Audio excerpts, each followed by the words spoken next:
Hello everyone, welcome to my channel Bold and Beautiful today.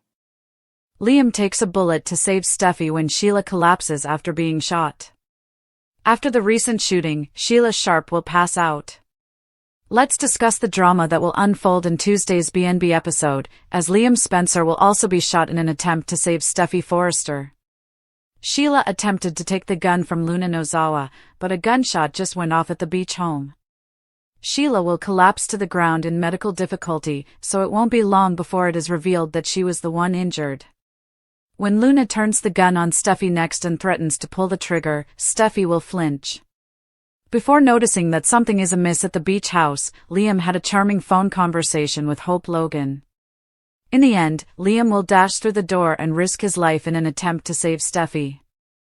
According to spoilers for The Bold and the Beautiful, Luna's scheme will fail and she will be left in a bind.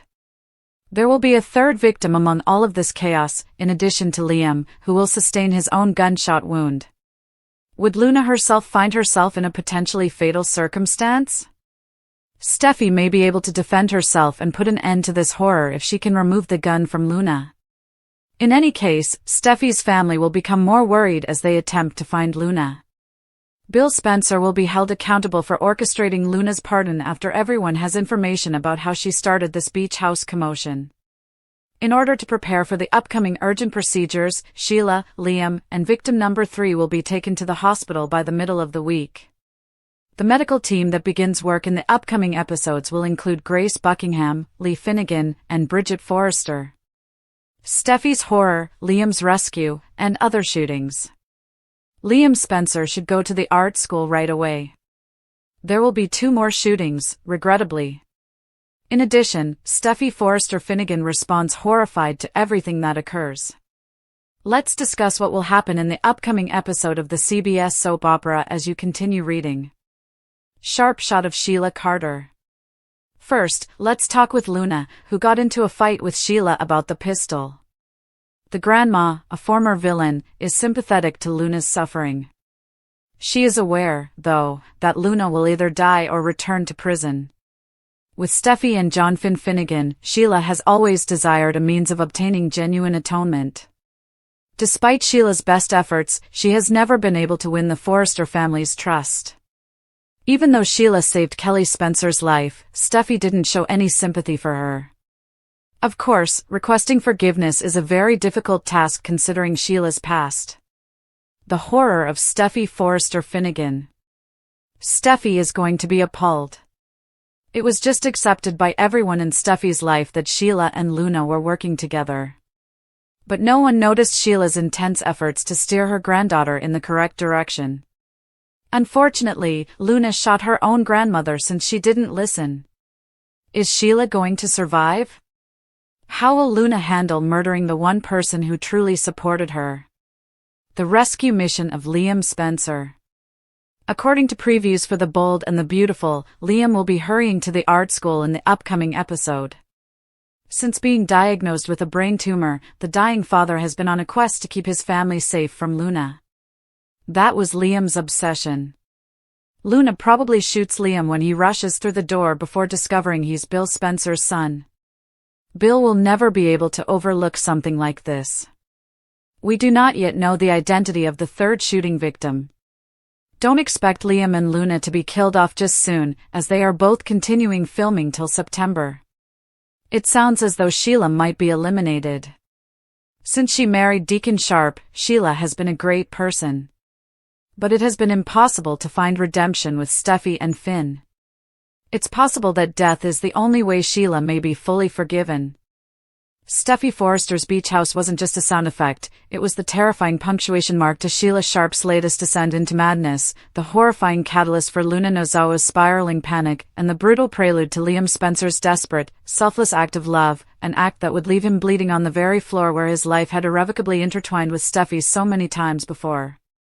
In the chaotic aftermath, as the acrid scent of gunpowder hung thick in the air, mingling with the salt spray and the primal scent of fear, the immediate tableau was one of utter devastation. Luna, eyes wide with a terrifying mixture of resolve and burgeoning terror, still clutched the weapon, her knuckles white, her body trembling violently as the reality of her impulsive, catastrophic action began to sink in. Steffy, Frozen for a split second in pure shock, her maternal instincts screaming for haste even as her own survival instincts kicked into overdrive, stared in disbelief at the source of the explosion now pointed erratically in her direction, and Sheila Sharp, the architect of so much pain, the relentless force who had moments ago lunged with predatory fury to wrestle the gun from Luna's grasp in a bid to control the uncontrollable, now staggered backwards, a look of profound shock contorting her features, her hand instinctively flying to her abdomen where a dark, rapidly spreading stain blossomed against her garish attire, before her legs buckled entirely and she crumpled to the polished floorboards with a heavy, sickening thud, her body convulsing in the first throes of medical distress, her reign of terror seemingly halted not by justice,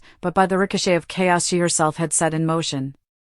This was not the triumphant takedown Sheila envisioned, it was a grotesque, unintended consequence, her own body betraying her as she collapsed, gasping, the color draining from her face as the lifeblood seeped out, turning the tranquil beach house into a macabre emergency room. Yet, the immediate threat hadn't vanished with Sheila's fall, it merely pivoted. Luna, unmoored by the gun's violent kickback and the sight of Sheila's collapse, her fragile psyche fracturing under the unbearable pressure cooker of secrets, blackmail, and now irreversible violence, swung the barrel wildly towards Steffy. The terror in Steffy's eyes was palpable, a mirror reflecting the abyss Luna felt herself falling into, but it was a terror quickly overlaid with fierce determination as Luna, voice cracking with hysteria, leveled the gun directly at Steffy's heart, her finger tightening on the trigger, threatening to extinguish not just Steffy's life, but the future of her young son, Hayes, in a single, irrevocable instant. You did this!" Luna might have screamed, the words choked, blaming Steffy for her unraveling world, for the impossible situation Bill Spencer's manipulations and Sheila's venom had cornered her in, her threat hanging in the air like a death knell, the beach house transformed into a crucible where survival depended on split-second decisions and unimaginable courage. Meanwhile, miles away, oblivious to the nightmare unfolding by the sea, Liam Spencer was experiencing a rare moment of quiet connection. His phone conversation with Hope Logan was a gentle island of normalcy, filled with updates about Kelly, shared concerns, perhaps even a tentative warmth rekindling between co-parents navigating their complex history. Hope's voice, usually a balm, this time couldn't penetrate the growing sense of unease that began to coil in Liam's gut. Was it a sudden, inexplicable chill? A flash of Steffy's face in his mind, etched with fear? Or simply the profound, invisible tether that still bound him to the woman who was the mother of his child? Whatever the trigger, the pleasantries abruptly ended. A sharp, instinctive dread cut through Liam's calm. "Hope, something's wrong," he likely interrupted, his voice tight with sudden urgency. "I have to go. It's Steffy." Hanging up without waiting for a response, Liam transformed. The easygoing demeanor vanished, replaced by the fierce protectiveness that always surfaced where Steffy and Kelly were concerned. He moved with single-minded purpose, the drive to the beach house a blur of speed and mounting panic, every red light an eternity, every slow car an obstacle to the terrifying unknown. Bursting through the unlocked door moments later, Liam didn't hesitate, he absorbed the horrific scene in a nanosecond, Sheila writhing on the floor, Luna pointing a gun at a petrified Steffy, the air thick with the metallic tang of blood and cordite. Rational thought evaporated.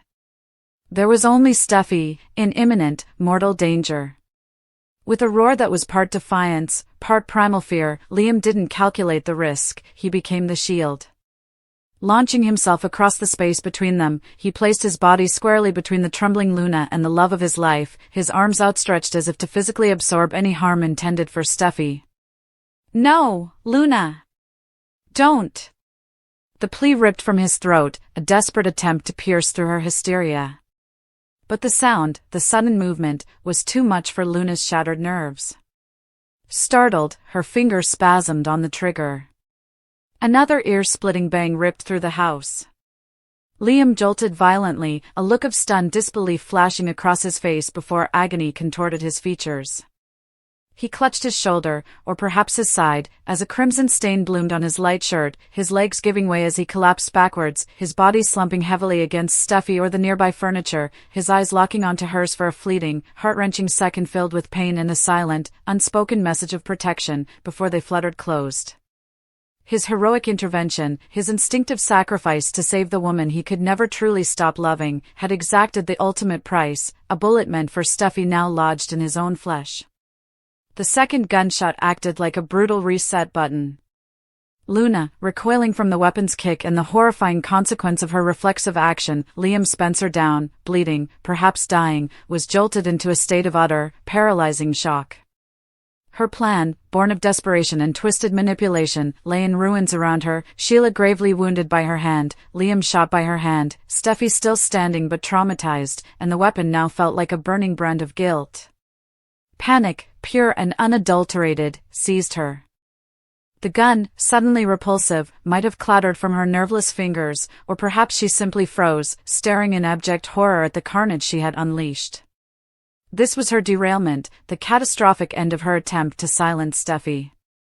Now, she was scrambling not for control, but for escape from the monstrous reality she had created. The air vibrated with Steffy's raw, guttural scream, a sound torn from the depths of her soul, embodying terror for her own life, shock at Sheila's collapse, and now, devastating anguish at the sight of Liam, the father of her child, falling before her eyes to save her. This scream shattered Luna's paralysis. Survival instinct, sharp and feral, kicked in. Seeing the gun potentially lying nearby or still within Luna's trembling reach, Steffy, fueled by a surge of adrenaline and primal maternal fury, for Hayes, for Liam, for herself, moved with lightning speed. This wasn't just about disarming Luna anymore, it was about ending the immediate, lethal threat. A fierce struggle erupted, a whirlwind of grappling limbs, desperate grunts, and the terrifying possibility of another accidental discharge. Steffy fought not just with strength, but with the ferocity of a lioness protecting her own. Her focus was singular: get the gun away. If she succeeded in wrenching it from Luna's grasp, the power dynamic would shift violently. Holding the weapon, Steffy would face Luna, the source of this horror, the woman who shot Liam. In that white-hot moment of rage, fear, and the desperate need to protect what remained of her shattered world, Steffy's finger might find the trigger. The gun would rise, point at Luna. The nightmare could end right there, in the beach house, with Steffy becoming the agent of finality against the woman who brought a gun into her home and shot the man she loved. Whether she pulled that trigger, whether Luna became the third victim in this tragic trifecta by Steffy's hand or through some other chaotic consequence of the struggle, a fall, a collision, remained the terrifying cliffhanger. Regardless, the damage was catastrophic. Sheila Sharp, the perennial survivor, lay grievously wounded. Liam Spencer, the unexpected hero, bled profusely from a gunshot wound, and a third figure, possibly Luna herself, possibly someone else entirely caught in the crossfire, also lay injured amidst the wreckage of furniture and shattered lives. As the immediate chaos subsided into a ghastly quiet punctuated only by moans of pain and Steffy's ragged sobs, the ripple effects began spreading like poison through Los Angeles. Finn, frantic after Steffy's earlier distressed call about Sheila, would be racing towards the beach, his medical instincts warring with personal dread. Ridge and Thomas, sensing something profoundly wrong when calls went unanswered, would mobilize, their paternal instincts screaming.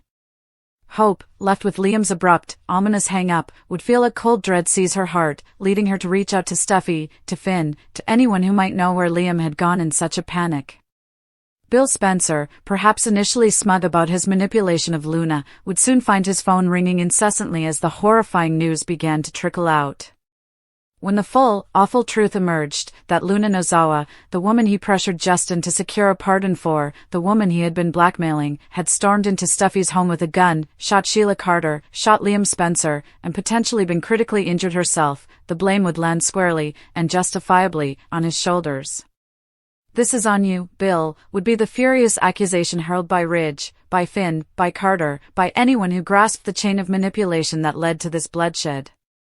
Bill's machinations, his ruthless use of Luna as a pawn against Sheila and Steffy, had directly fueled her mental breakdown and provided the means for this tragedy. His quest for control had birthed uncontrollable chaos. By midweek, the grim procession would begin, sirens wailing, ambulances speeding towards the nearest hospital, their precious cargo fighting for their lives. Sheila, Liam, and the enigmatic third victim, Luna? Or perhaps an innocent bystander drawn to the commotion, would be rushed into the frantic, high-stakes environment of the ER, their fates hanging in the balance. This influx of critical gunshot victims would demand the best medical minds available, paving the way for tense, life-or-death surgeries. Dr. Grace Buckingham, ever present and deeply connected to the Forresters through her history with Finn and Steffy, would be on the front lines, her calm professionalism a stark contrast to the surrounding panic. Dr. Lee Finnegan, Sheila's nemesis but a brilliant surgeon bound by oath, would face the ultimate ethical dilemma when confronted with the woman who tried to kill her son on the operating table. And Dr. Bridget Forrester, Steffy's cousin and a pillar of the family, would bring not only her surgical skill but her deep personal investment, her heartbreaking for her family as she scrubbed in, perhaps to operate on Liam, the father of her young cousin Kelly, or on Steffy herself if she was the third victim, or even on Luna, the tragic figure at the center of the storm.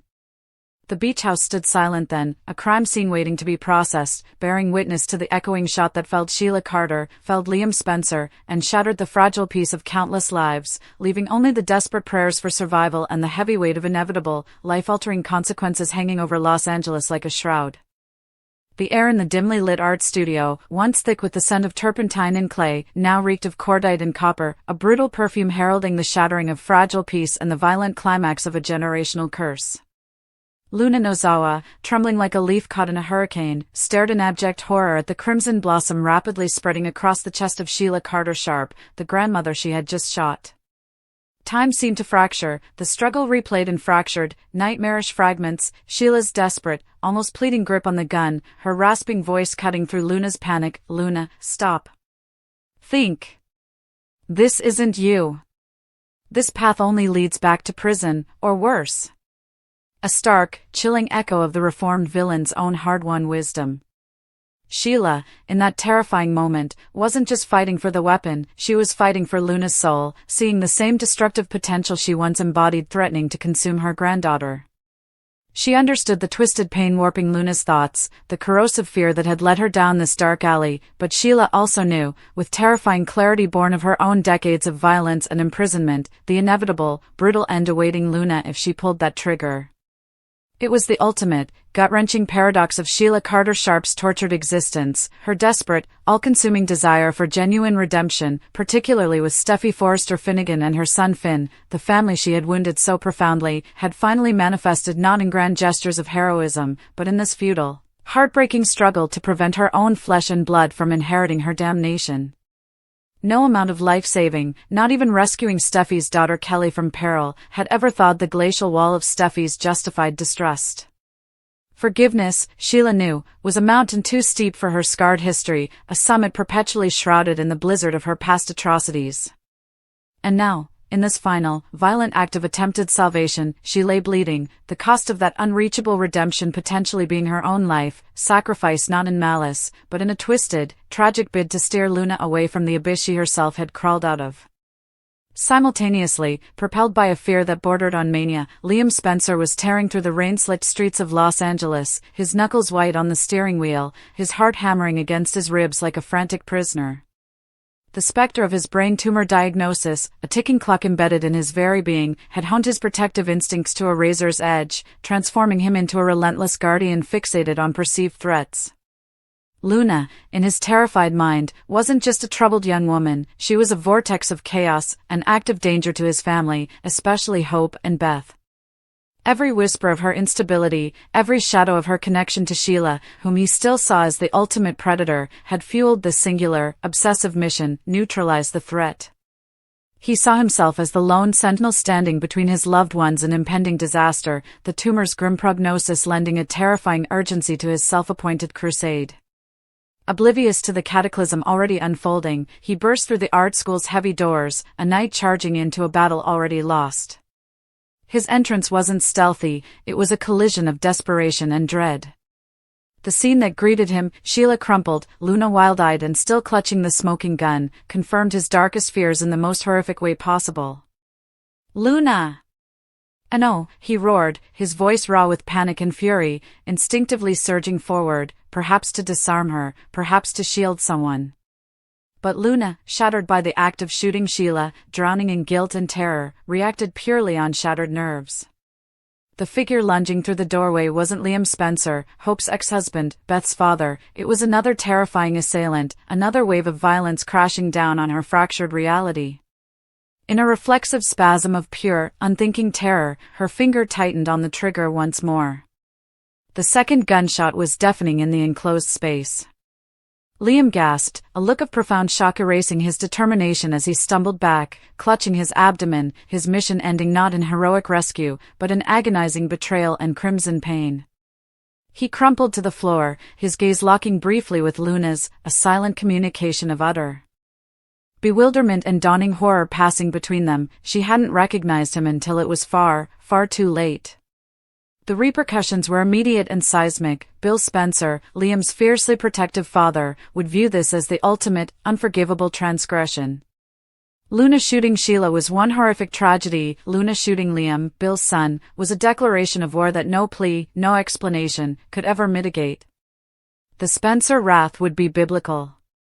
Yet, the nightmare was not confined to these two devastating shots. Chaos reigned. Perhaps another student, drawn by the initial commotion, made the fatal mistake of entering the studio at the worst possible moment. Maybe Deacon Sharp, frantic after Sheila's cryptic goodbye or sensing her desperate mission to find Luna, arrived just in time to witness the second shot and moved instinctively, placing himself in the line of fire to protect someone, Sheila, Luna, even Liam, in a final, tragic act of love or duty. Or perhaps it was someone entirely unexpected, a collateral victim of Luna's panicked, indiscriminate terror.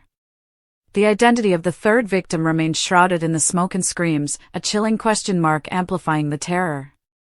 3 bodies lay bleeding on the unforgiving concrete floor: Sheila, the grandmother who sought redemption through sacrifice; Liam, the father who rushed headlong into danger to protect; and an unknown third, their fate a terrifying unknown. The sheer scale of the violence was overwhelming, turning the sanctuary of art into a charnel house. News of the catastrophe, fragmented and horrifying, inevitably reached Cliff House. Steffy Forrester Finnegan, finally finding a semblance of peace with Finn and her children after years of Sheila-induced turmoil, was utterly unprepared for the tsunami of horror that crashed over her. The initial reports were chaotic: shootings at the art school. Sheila involved. Luna involved. Liam down. Her mind, conditioned by years of Sheila's manipulations and Luna's recent, alarming instability, instantly constructed the narrative everyone else likely assumed: a conspiracy. Sheila, the Viper, had finally ensnared her vulnerable granddaughter, and together they had orchestrated some monstrous act targeting the Forresters, with Liam caught in the crossfire. The sheer, visceral horror that washed over Steffy was profound, a cold dread that seized her heart, a nausea that rose in her throat. It was the confirmation of her deepest, most persistent fear: Sheila was an incurable poison, and she had now corrupted Luna, turning her into a weapon. The thought that Luna, whom hope had welcomed, could be capable of this, that Sheila's evil had truly infected another generation, was almost too grotesque to comprehend. Her horror was multifaceted: terror for Liam's life, fury at Sheila's perceived orchestration, deep sorrow for Hope and the Logan family dragged into this maelstrom, and a chilling fear for her own family's safety, wondering if this was just the beginning. The image of Sheila and Luna collaborating in violence validated every warning she'd ever issued, every barrier she'd erected. Yet, the devastating truth, when it finally emerged, would shatter this assumption and plunge Steffy into an even deeper, more complex abyss of horror. Learning that Sheila wasn't the perpetrator, but the victim, that she had rushed there for Luna, trying desperately to save her, to prevent the very violence that occurred, and had been shot by her own granddaughter in the process, would be a seismic shock. The revelation that Sheila, in her final moments, was attempting redemption not through manipulation, but through selfless, dangerous intervention, would force Steffy to confront a possibility she had vehemently denied: that Sheila's reformation might have been genuine. The horror wouldn't lessen, it would transmute. The horror of violence committed against Liam and an innocent third victim would remain. But layered over it would be the horrifying tragedy of Sheila's sacrifice, the grotesque irony of her dying in a bid to protect Luna from becoming Sheila, and the crushing weight of realizing she might have misjudged the intent behind Sheila's final, fatal act. Could death, this brutal, sacrificial death, be the only currency powerful enough to finally buy the absolution Sheila craved? The question would haunt Steffy, forcing her to grapple with the impossible, a flicker of something other than hatred for the woman who had tormented her life, extinguished in a moment of unexpected, devastating grace. The horror wasn't just about the bloodshed, it was about the terrifying ambiguity of redemption, the fragile line between villain and victim, and the shattering of every black and white certainty Steffy had clung to for survival.